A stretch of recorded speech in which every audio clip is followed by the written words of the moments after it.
Thank you, Katie. So good morning, everybody. As Katie introduced me, I am Giulia Ponza, part of the KPO team as a KPO specialist. But before that, I was a sister that worked for 5 years in trauma and orthopedic ward. So I will present you what my advanced lean training project was, and it was concentrate on the day cases in the trauma list, which I will refer as a TCI process, which in 5 years I've been there, I did notice that was not flowing as it was supposed to be.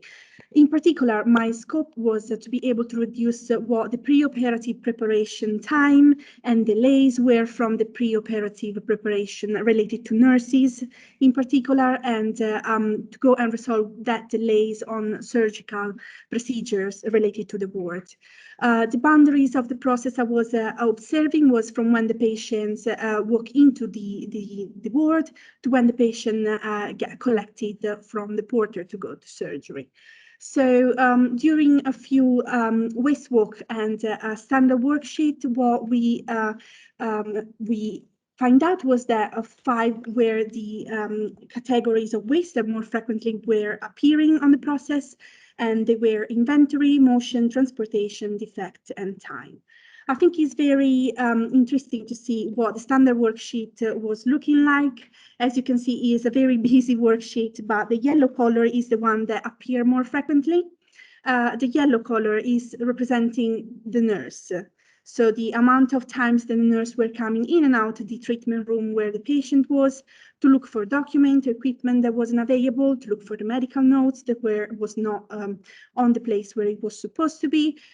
So we decided to concentrate on that and see if we could easier the work for the nurses, reduce the delays on preoperative preparation, and higher the satisfaction of the patient that was being prepared. Regarding the motion and transportation waste, what we did is, as I said earlier, the equipment was not available in the room because it was used for inpatients and for TCIs. So we did assign a Dynamap for vital sign just for patients on day cases trauma list that was supposed to be stored inside the treatment room so that the nurse was not supposed to go around the ward and look for it. Also, the COVID-19 lateral flow test was stored inside the cupboards that we put inside the treatment room so that, again, the nurse didn't have to go to the storeroom to get it, but was everything ready on the room. We 5S the room and make the room more organized with all the documents needed for the preparation inside the room, stock in different piles that were assigned to that specific documents. And we made the room more welcoming for the patient too. So we know that the patient can be quite anxious before surgery, and having a welcoming room may help that to ease down a little bit. And then there was not a space for medical notes because we didn't put the medical notes inside the trolley with the inpatients medical notes. So as we were seeing one TCI at a time, we put them a little tray outside the room where the medical notes was supposed to be. So every clinical professional that was looking for it could find that in that place.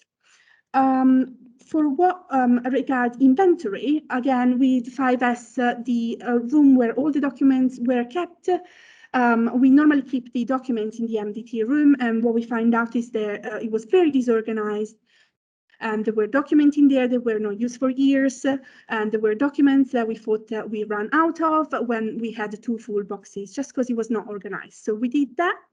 And I also thought that was easier for the nurse if I created a trauma checklist and pack.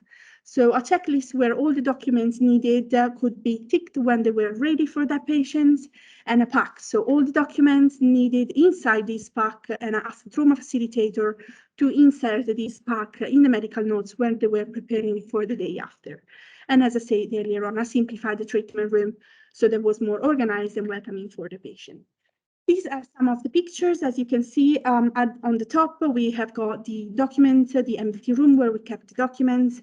And on the right, we got the treatment room. Now, it's not been possible for me to take the post-5S activity pictures as that room has been used as an inpatient, so I wasn't allowed to take any picture.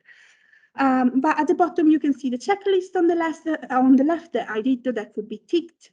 There's a pre-operative pack, which is with all the documents needed for the pre-operative preparation on the patient. And on the right, you can see that is the tray that we use just to keep the medical notes outside the room for the time being the patient was in the ward. The step number 2 for me was understand what the demand was and the time available.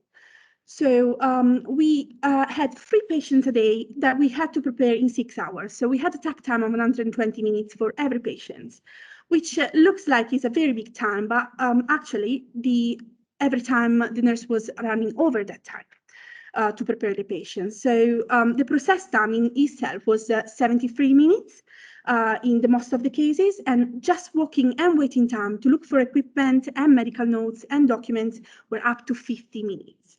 So that was the current state of the process.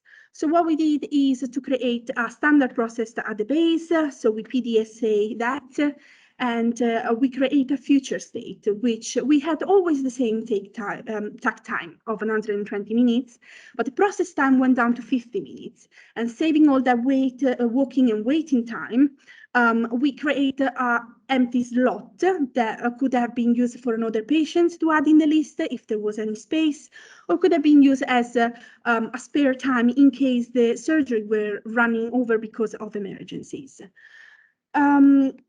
So this is the time observation sheet with all the observation we did. And as you can see on the bottom on the right side, the end is always above 120 minutes.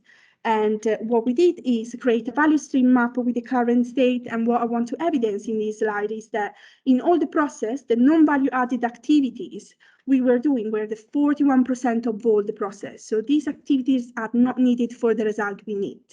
So that was what we wanted to eliminate on the process. And the future value stream map were looking like this. So what are the conclusions to my project? So some of the steps were already done in a pre-operative assessment clinic. So if these processes were documented correctly in the ward, we would have done less of repeating these same steps.